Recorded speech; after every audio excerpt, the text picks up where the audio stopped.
bueno. La paz y la gracia del Señor descansen ustedes hoy, hermanos. Pueden sentarse. Que Dios les bendiga. Gracias, muchachos. Quiero que salude a alguien hoy y le diga bienvenido. Me da gusto verte. Dile a alguien, me da gusto verte. Me da gusto verlo acá hoy. Me da alegría verlo. ¿Dónde estabas que hace tiempo que no te veía? Amén.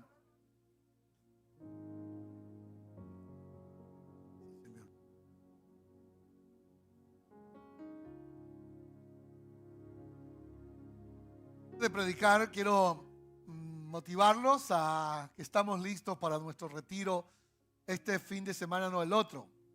Vamos a poner aquí la presentación. Estamos listos para nuestro retiro. Digan conmigo, estamos listos. Pero más gana y más fuerza. Digan, estamos listos. Vamos a decirlo juntos para nuestro retiro de líderes. Alguien se pregunta, pero de líderes, pastor, yo no soy líder. Nosotros creemos como pastores que todo el que llega a este lugar es un líder. Usted es líder en algo, en la casa, en alguna parte, ¿cierto? Entonces, para ti es este retiro. Inscríbete, ya tenemos un buen número, casi estamos cerca de la meta, pero no queremos que te quedes por fuera. Va a ser el viernes 31, sábado 1 tendremos un pastor que Dios usa muy poderosamente, es la primera vez que va a estar con nosotros. Él es el pastor de la iglesia Angelus Temple en Los Ángeles, California, donde comenzó la iglesia cuadrangular hace bastantes años, hace 100 años, en 1923. Así que es un hombre de mucha experiencia y Dios lo va a usar muchísimo. No se pierda esa gran oportunidad. Amén. Abra sus brazos así. Abra su brazo, por favor, del tamaño del pez que quiere almorzar. Y diga conmigo, Padre, así Padre, voy a escuchar tu palabra con reverencia, con temor, con respeto. La recibiré, la atesoraré, la creeré y la practicaré. Otra vez diga, la recibiré, la creeré y la practicaré. Amén. Estemos seguros que lo que vamos a escuchar es la palabra perfecta de Dios. He estado enseñando en esta nueva serie que se llama Guiados por su presencia. Invitarlos a que comencemos el año abrazando la presencia del Señor. Y cuando nosotros pensamos en la presencia de Dios, a veces pensamos en un Dios serio o pensamos que la presencia de Dios es como algo intocable y que solamente es como para ciertas personas y para otros no. Yo quiero mostrarle con estas prédicas la otra fase de la presencia de Dios y es a través de la revelación de nuestro Señor Jesucristo. Quiero que vayas conmigo a Mateo capítulo 9. Voy a compartirles hoy 4 cosas y el domingo que viene 3. Estas 4 cosas son, vamos a leer juntos. Entonces, entrando Jesús en la barca, pasó al otro lado y vino a su ciudad. Y sucedió que le trajeron un paralítico tendido sobre una cama, y al ver Jesús la fe de ellos, dijo al paralítico, ten ánimo, hijo, tus pecados te son perdonados. Entonces algunos de los escribas decían dentro de sí, este hombre blasfema. Y conociendo Jesús los pensamientos de ellos, dijo, ¿por qué piensan ustedes así? Porque ¿qué es más fácil? ¿Decir, los pecados te son perdonados o decir, levántate y anda? Pues para que sepan que el Hijo del Hombre tiene potestad en la tierra para perdonar pecados, dice entonces al paralítico, levántate, toma tu cama y vete a casa. Y digan junto conmigo, entonces, más fuerte, entonces él se levantó y se fue a su casa. Y la gente al verlo se maravilló y glorificó a Dios que había dado tal potestad a los hombres. Escuché, como estamos en 21 días de oración y ayuno, y muchos de ustedes de la zona están grabando audios devocionales, y escuché a una de ustedes, alguna líder de alguna zona, explicar este pasaje y me gustó. No recuerdo quién, pero la que lo hizo se acordará quién fue. Ella en su devocional decía, para nosotros es más fácil decir levántate y anda. Porque para Jesús, pues obviamente, Él es el que puede decir, te perdono tus pecados. Pero a nosotros nos corresponde por lo menos decirle, levántate y anda. Ahora, hay 4 cosas que quiero compartirles acerca de la presencia de Dios. Y es que la presencia de Dios, dígalo conmigo, la presencia de Dios nos transforma. La semana pasada aprendimos que la presencia de Dios activa nuestra fe. En lo personal, he estado muy impactado por estas enseñanzas del Señor Jesús en Mateo. Así que vamos a mirar la primera. La primera tiene que ver con que la presencia del Señor nos transforma porque nos perdona. El perdón es uno de los regalos más grandiosos que Dios nos ha dejado. El otro es la paz. Pero no hay paz a menos que haya perdón. De hecho, estudios serios indican que la presencia del perdón, la ausencia de perdón, genera una multiplicidad de enfermedades. Muchas personas que no extienden y no reciben perdón sufren de algunas dolencias. Algunas personas son buenas para perdonar a otros, pero son duras para perdonarse a sí mismas. Algunas personas extienden perdón a otros con gracia, pero cuando se trata de perdonarse a sí misma, son crueles consigo mismo. Muchos se castigan a sí mismos porque han fallado, han fracasado, y cuando se trata de tratarse a sí mismos, son duros con ellos. Personalmente pienso que este muchacho que traen a Jesús, de alguna forma había perdido su familia. El autor pudiera haber dicho que su padre y su madre y sus hermanos trajeron a este paralítico a Jesús para que lo sanara. Y sería lo más lógico pensar que si alguien está enfermo en casa, pues obviamente es la familia la que tiene la responsabilidad de buscar la salud de ese paciente o de esa persona. Pero el escritor no da detalles y al no dar detalles uno pudiera pensar que no fue la familia la que llevó a este hombre a Jesús. Otra manera de entender los 4 evangelios que se llaman sinópticos, que son evangelios escritos por 4 personas distintas en ocasiones diferentes, es mirar lo que dicen los otros evangelios. Y Marcos 2 nos da otra vislumbre. Por eso los 4 evangelios se llaman evangelios sinópticos, porque son 4 autores escribiendo sobre lo mismo evento, pero son 4 formas distintas de verlo. Marcos 2 lo narra, vamos a verlo. Y cuando Marcos está narrando esto, Marcos era joven, Mateo era un poquito ya más mayor. Y Mateo, del que estamos leyendo, es el mismo autor, del que vamos a ver más adelante. Entró Jesús otra vez en Capernaum, después de algunos días, y se oyó que estaba en casa. Esto es muy importante. Esto es muy importante. Le voy a decir por qué. Porque hay un pasaje de la Biblia, que no lo vamos a ver hoy, que dice que en el único lugar donde Jesús no pudo hacer ningún milagro fue en su tierra y con su familia. Y que Jesús se asombró de que en su propia casa la gente fuese tan incrédula. Y dice la Biblia que no hizo ningún milagro allí, salvo que sanó a unos pocos. Pero curiosamente, este hombre del que estamos hablando es un milagro grandioso en la tierra de Jesús. Entró Jesús otra vez en Capernaum después de algunos días y se oyó que estaba en casa. Jesús pocas veces estaba en su casa, pero esa noche estaba en casa. Entonces se juntaron muchos de manera que ya no cabían, estoy leyendo Marcos 2, ni aún en la puerta, porque le predicaba la palabra. Ahora vean cómo Marcos, que es un evangelista más joven, es un muchacho más joven, está narrándonos la misma historia y nos la cuenta así. Dice, entonces vinieron a él unos, él no los conocía indudablemente, trayendo un paralítico que era cargado por 4. Marcos, este escritor, nos da un poco más de luz y nos dice que este paralítico lo cargaban 4. Era obvio, en ese tiempo pues la salud no se había desarrollado mucho, la medicina. No habían sillas de rueda y lo más común para una persona paralítica era llevarlo entre 4 personas. En su defecto, 2. Pero a él lo llevaron 4. Lo llevaron por Jesús. Como no podían acercarse a él a causa de la multitud, abrieron el techo donde estaba, hicieron una abertura, bajaron el lecho o la cama donde estaba el paralítico y a Jesús, al ver la fe de ellos, dijo al paralítico, hijo, tus pecados te son perdonados.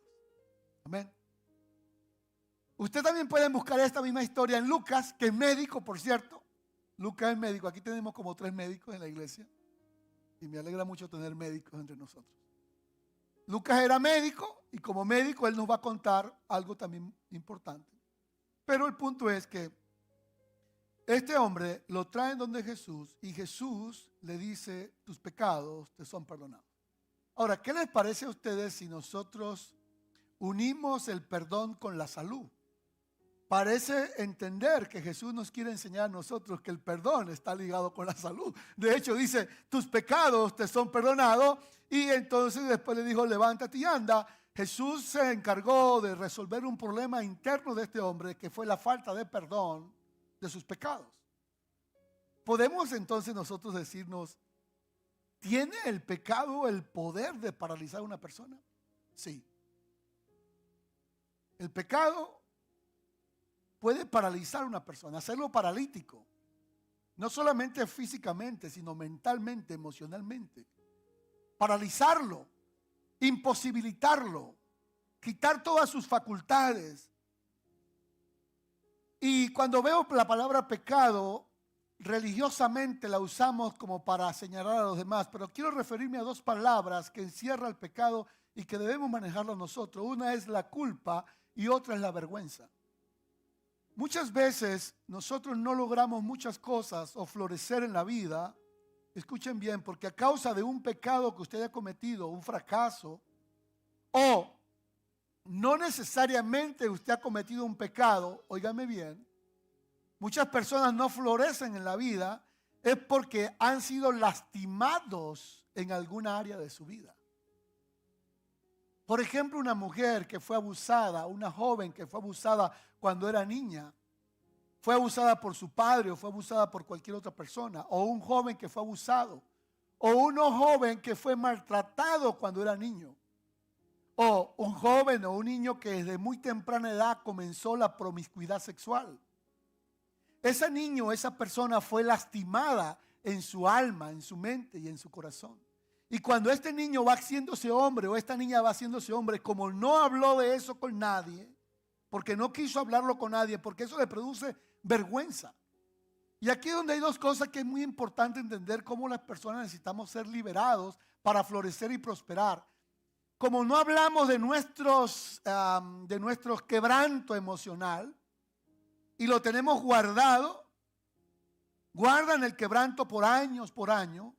La persona no florece porque el quebranto que no se habla, que no se comparte con otros, produce vergüenza.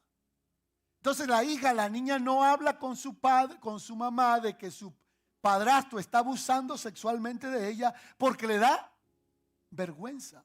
Y calla, que está siendo abusada, calla y no habla con nadie. O el niño que no le dice nada a su padre, que en la escuela le están haciendo bullying, o que lo están rechazando porque usa lentes, porque es pequeño de estatura, por cualquier razón.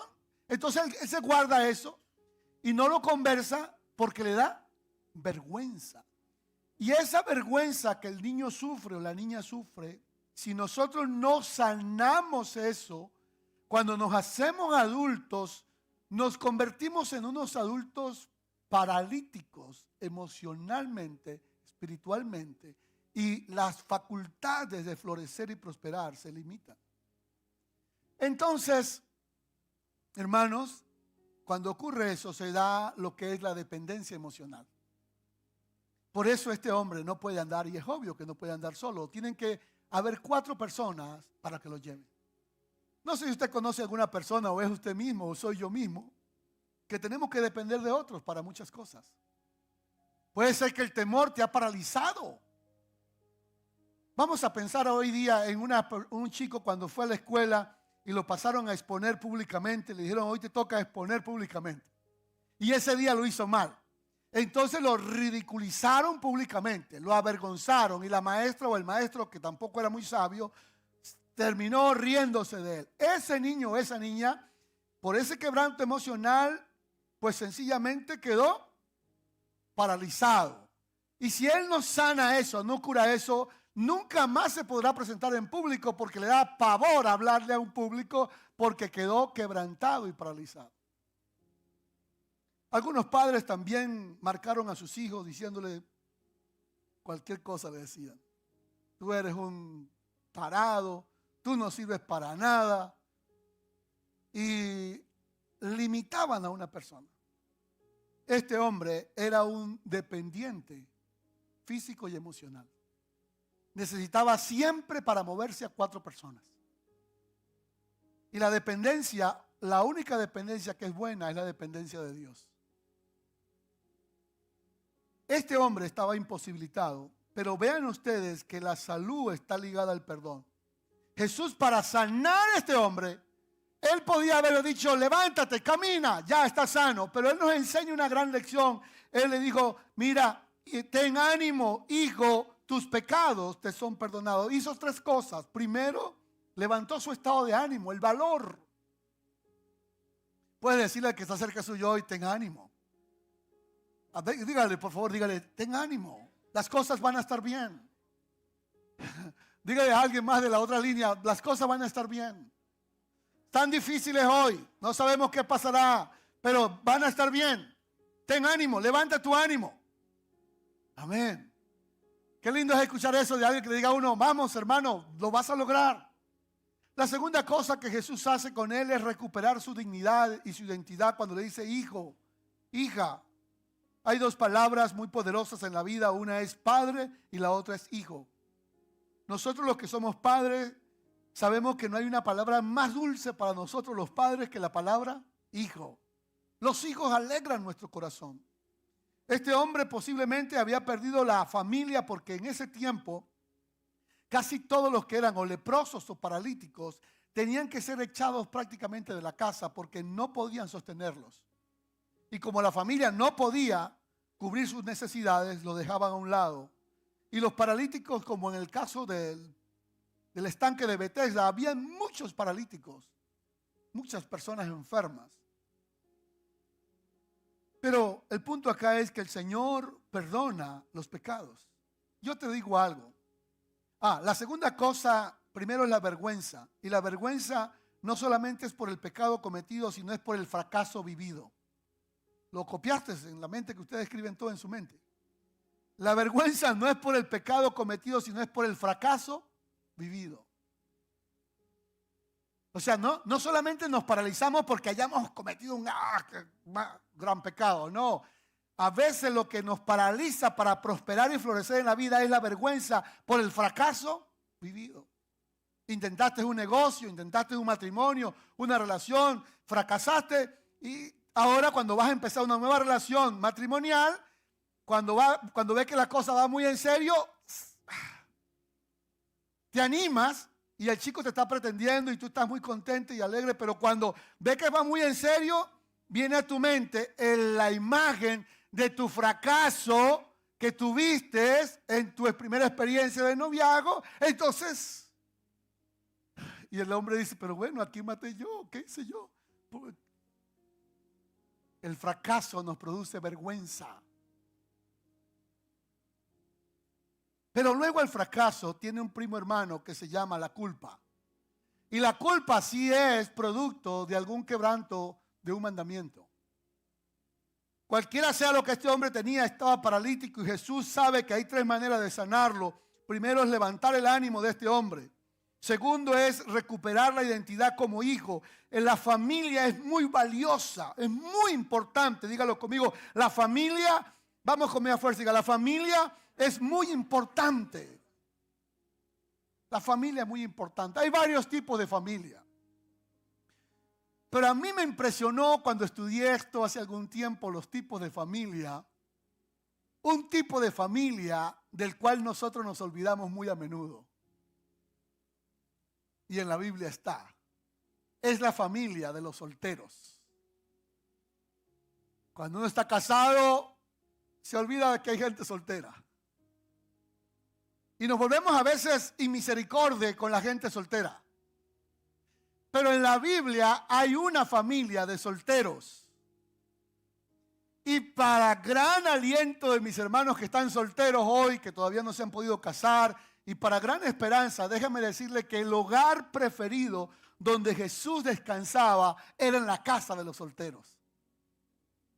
Juan capítulo 11 dice que Jesús disfrutaba ir a Betania, a casa de Marta, María y Lázaro. Era una familia de solteros. Yo quiero animar a toda esta congregación hermosa a que honremos y respetemos a los solteros. Denle palmas a Dios por ellos.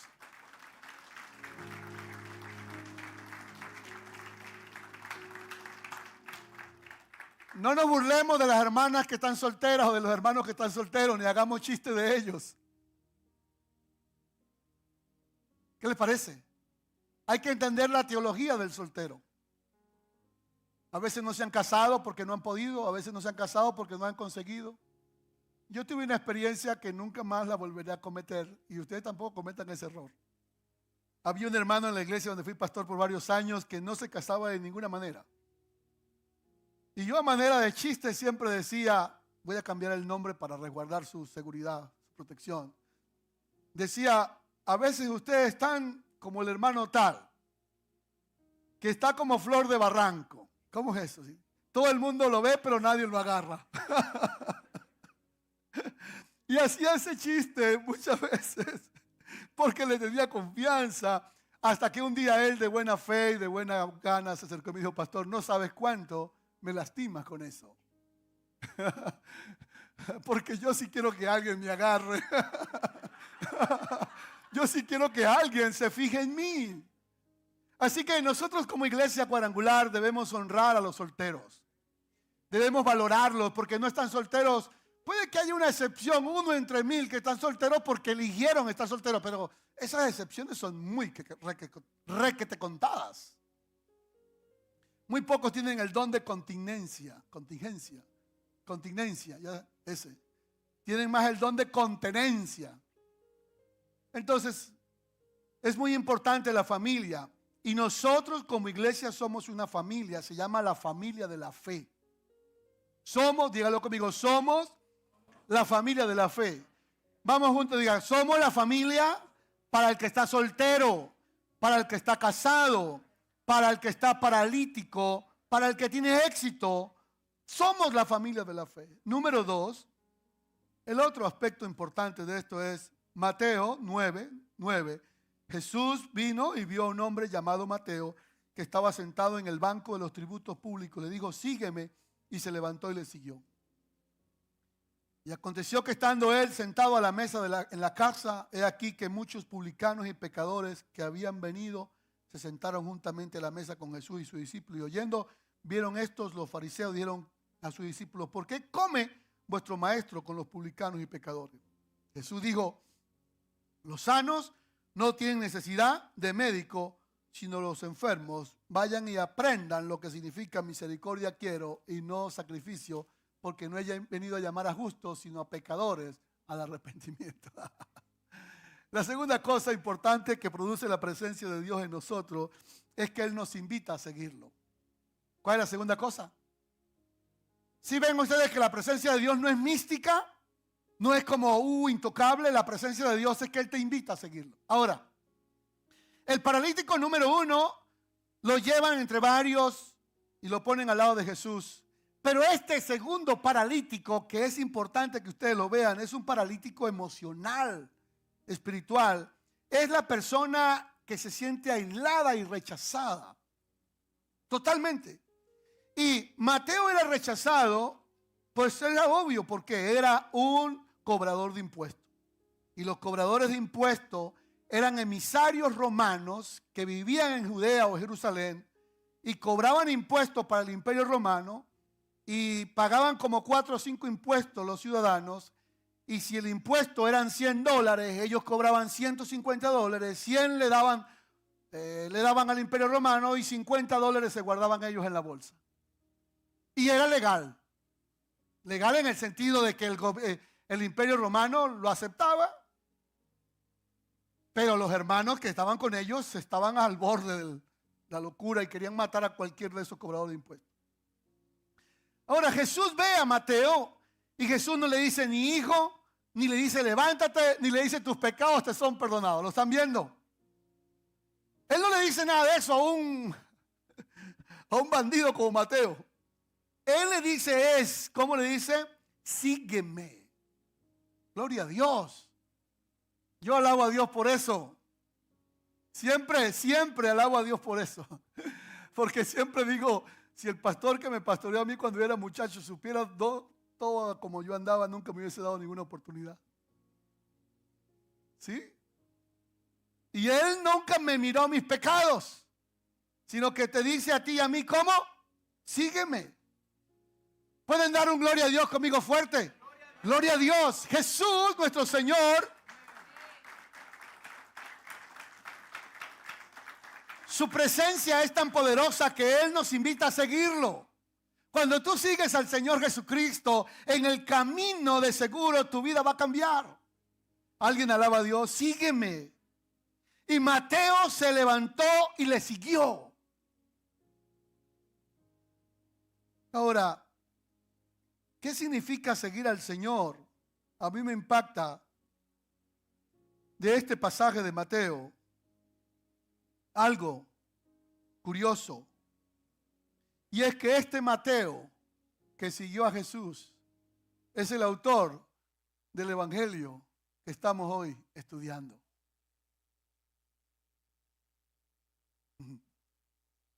Dios te ha llamado a ti y a mí, unos pecadores, todos juntos. Dijo el apóstol Pablo, Jesucristo vino al mundo a salvar a los pecadores, de los cuales yo soy el primero. No importa cuál haya sido tu pecado o en lo que estés envuelto hoy, enredado, el Señor te invita hoy a seguirlo. Y acepte la invitación del Señor. Y quiero decirles algo de parte de Dios, y a mí también y a ti. No ponga tus ojos en la vergüenza, en la culpa, en el rechazo, en el aislamiento. ¿Saben que una nota curiosa que leí de esto me llamó la atención? Los publicanos y los cobradores de impuestos eran las personas más solitarias de la tierra. Ni en su propia casa lo querían. Y se dice que escuchen esto y nunca lo olviden, toda persona siempre espera y anhela que alguien lo reciba. Se llama esto la ley del recibimiento. ¿Saben que cuando un bebé nace, no había entendido por qué tiene que llorar el bebé? Tiene que llorar el bebé. Tiene que dar signos de vida. Y una de las cosas que calma al bebé cuando nace, ¿qué es? ¿Qué es, queridas madres? El abrazo de la madre. Todos nosotros esperamos con anhelo que alguien nos reciba. Yo diría amén. Y me gusta enseñar en la iglesia y a los líderes, debemos hacerlo. Practicar el recibimiento. Que cada persona que entre por esa puerta se sienta que aquí le recibimos. Porque el recibirte te sana. Jesús recibió a Mateo. Nadie lo quería, ni en la casa de él lo querían. De hecho, sé que es una muy buena producción la que hizo Schussen. Es excelente, extraordinaria. Sé que es un hombre cristiano y ha hecho muy buenas producciones. Y él presenta en la temática de esa serie, que ustedes casi todos la han visto. ¿No lo pronuncié bien? Chosen. Gracias, thank you so much. Que Mateo es un poquito quisquilloso, es el contador, es el tembloroso, el jovencito miedoso, pero que está muy fijo de los detalles, un poquito maniático. Ese es Mateo. Pero Mateo abraza al Señor y sigue al Señor y se convierte en uno de sus discípulos extraordinarios. Que hoy podamos abrazar al Señor. Abracemos al Señor y digamos juntos: Señor, te seguiré. Te sigo, Señor, porque tú me has amado tal y como soy. Alabamos al Señor. Número 3, demos palmas al Señor. La presencia de Dios no solamente nos libera de la culpa y la vergüenza y nos da perdón, sino que la presencia de Dios nos invita a seguirlo tal y como somos. Jesús Adrián Romero tiene una canción que a mí me gusta muchísimo. Dice: tal y como soy, Señor. Tal y como soy. Me gustó muchísimo la prédica, lo digo abiertamente, de nuestra hermana y estudiante del Instituto Bíblico Roxana el miércoles.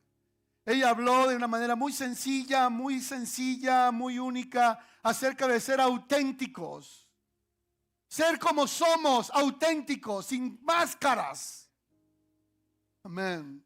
Número 3. La tercera cosa que hace la presencia de Dios, quiero que lo digas en voz alta y te prepares para este punto. Diga: la presencia de Dios. Vamos con fuerza, diga: la presencia de Dios hace una transformación mental en mí. Dios cambia tu manera de pensar.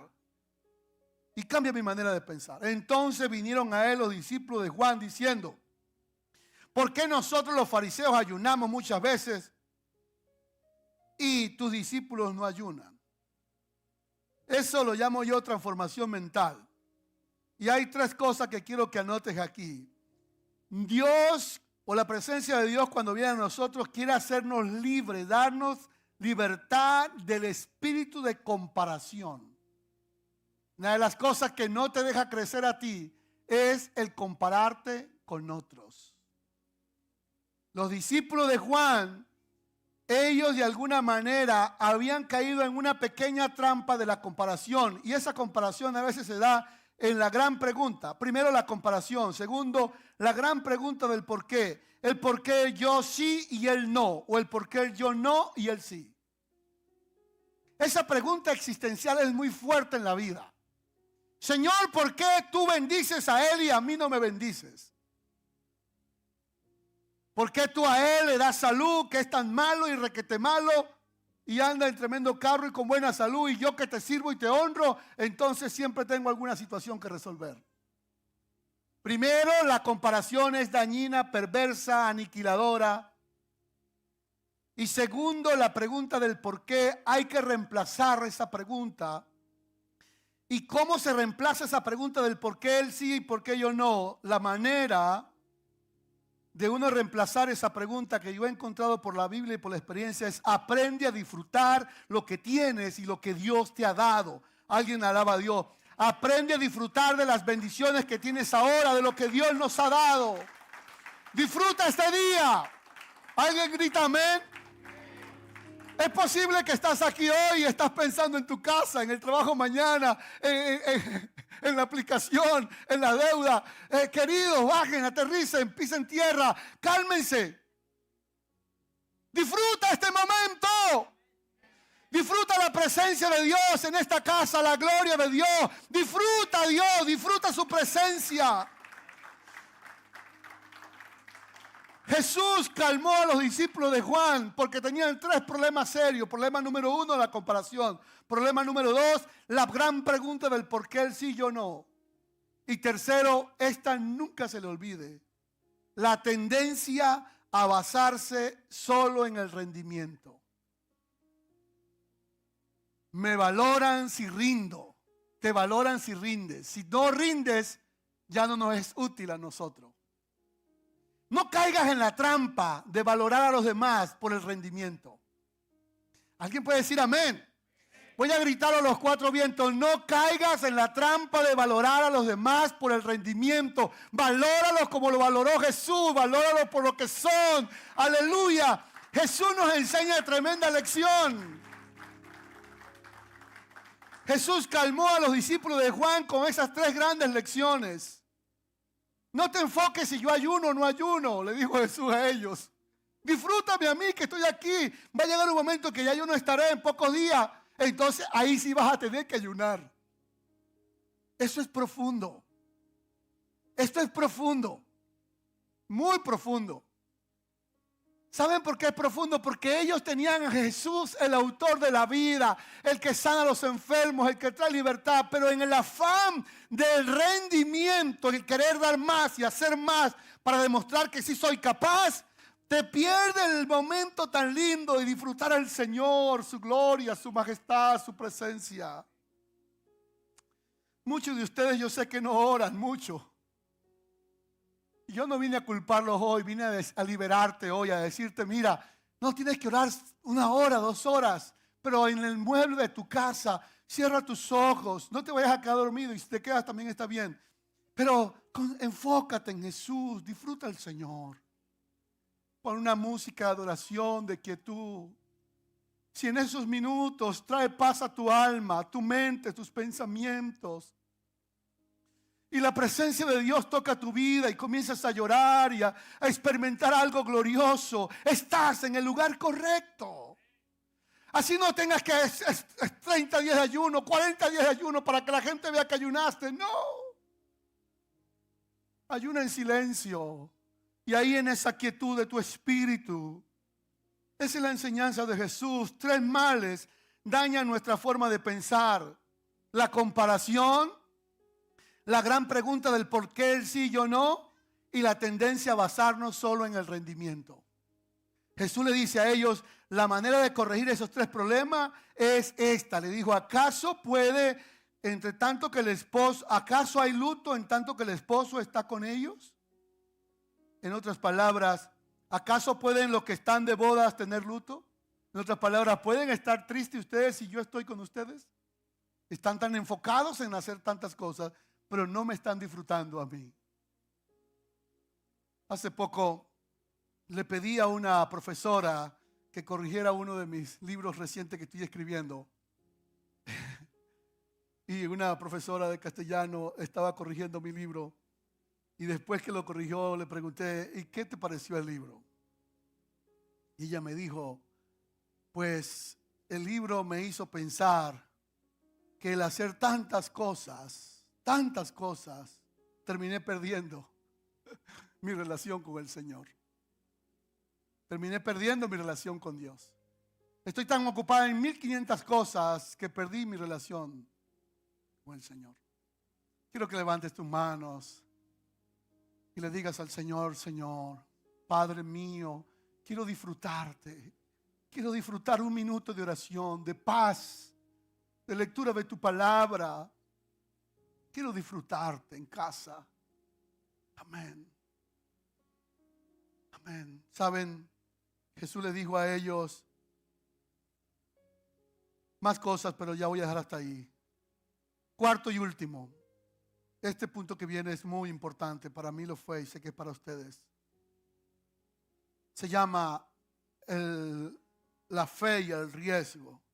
Vamos a hacer un pequeño repaso para ver si hemos aprendido algo. Digan conmigo, la presencia de Dios me transforma porque me libera de la culpa y la vergüenza y me perdona.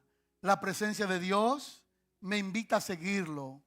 La presencia de Dios cambia mi mentalidad y la presencia de Dios me da una fe que corre riesgo.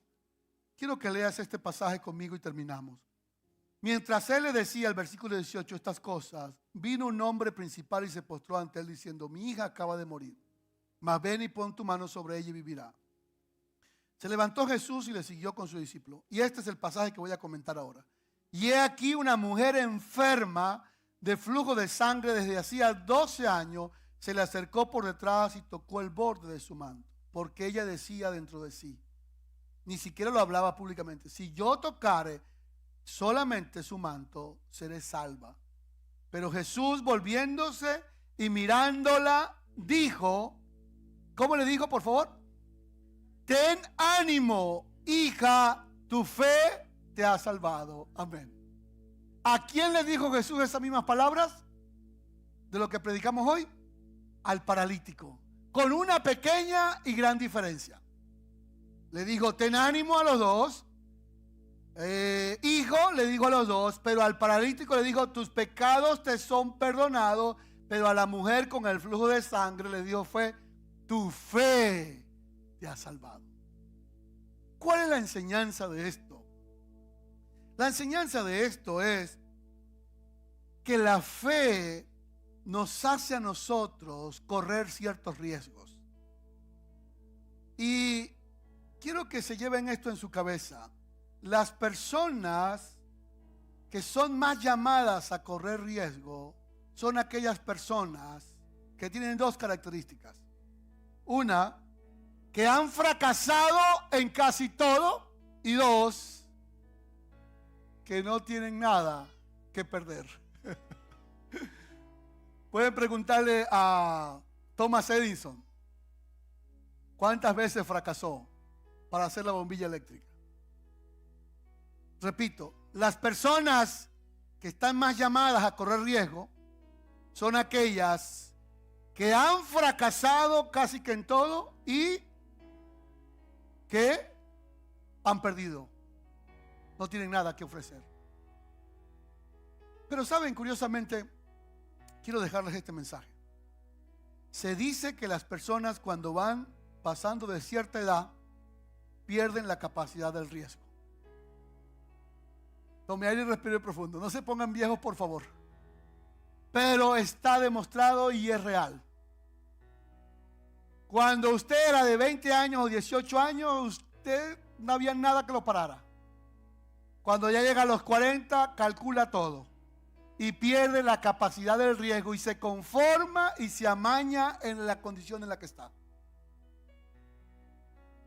Yo les quiero decir algo. La fe es un riesgo. Puede decirle a alguien, mira, la fe es un riesgo. Así que si tú me dices a mí que tienes fe, yo puedo preguntarte, ¿qué tan arriesgado eres? Bueno, pastor, estamos aquí en Estados Unidos, eso es un gran riesgo. Sí, ahora miremos y terminamos. Esta mujer había perdido todo y había fracasado en todo. Así que lo único que le queda es el riesgo. Y ella lo corre al acercarse a Jesús y tocarla. Y Jesús le dijo, tu fe te ha salvado, y la mujer fue sana desde aquella hora. Pónganse de pie. ¿Sabe cuál es el riesgo de fe que estás corriendo? No me refiero al riesgo a hacer lo malo.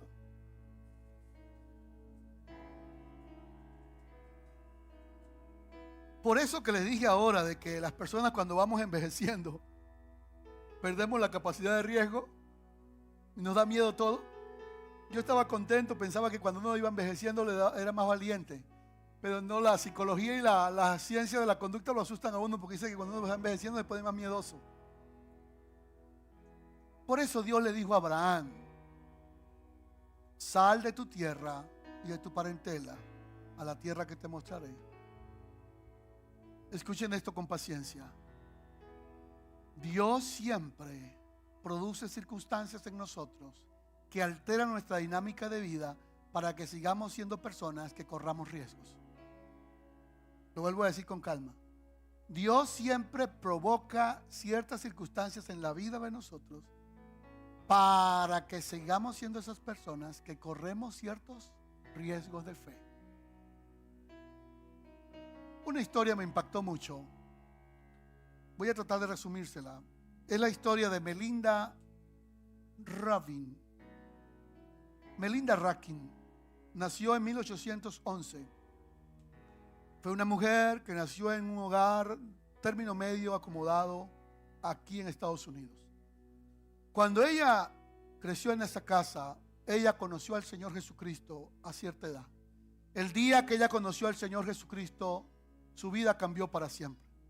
Se enamoró del Señor, se apasionó por Dios, y en el corazón de Melinda Rakin surgió el anhelo por ir a otras tierras a enseñar del Señor.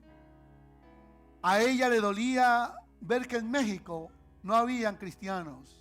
Nadie quería llevar el evangelio. En uno de esos momentos llegó la oportunidad de que la enviaron como maestro a Kentucky y se vino a Kentucky. Pero en el corazón de ella, después que Cristo la salvó, era México. Amaba México. Le dolía ver a México perderse en sus idolatrías y su oscurantismo religioso.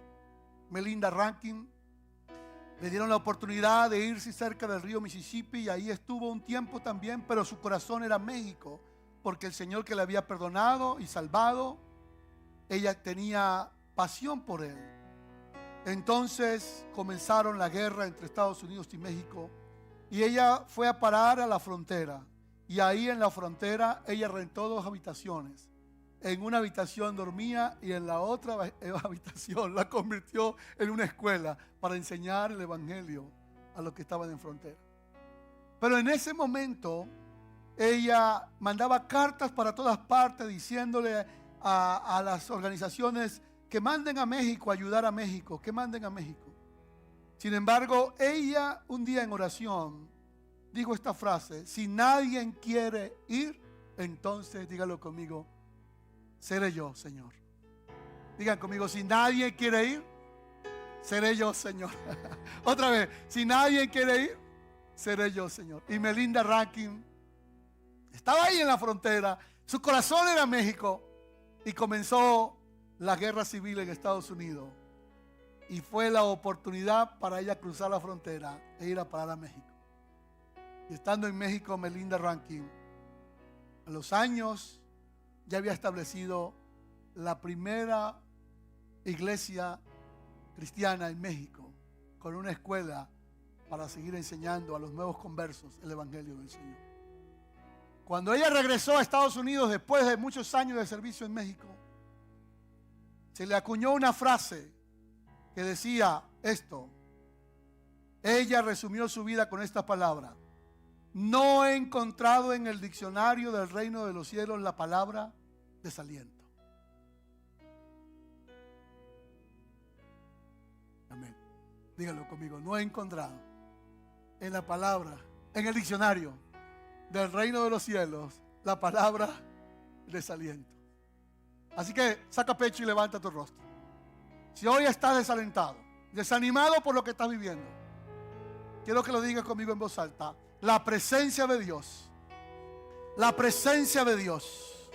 me libera de la culpa y de la vergüenza. La presencia de Dios cambia mi mentalidad. La presencia de Dios hace que yo lo siga, y la presencia de Dios produce en mí una vida de riesgo, una vida de fe, una vida atrevida, una vida de ir por más de las bendiciones que Dios tiene para nosotros. El Señor te hace un líder de riesgo. Alabamos al Señor. El Señor te levanta en esta mañana. Aleluya, aleluya. Él está aquí. Tomemos unos minutos para orar al Señor. Si has perdido el riesgo, la fe, si te sientes estancado o estacionado,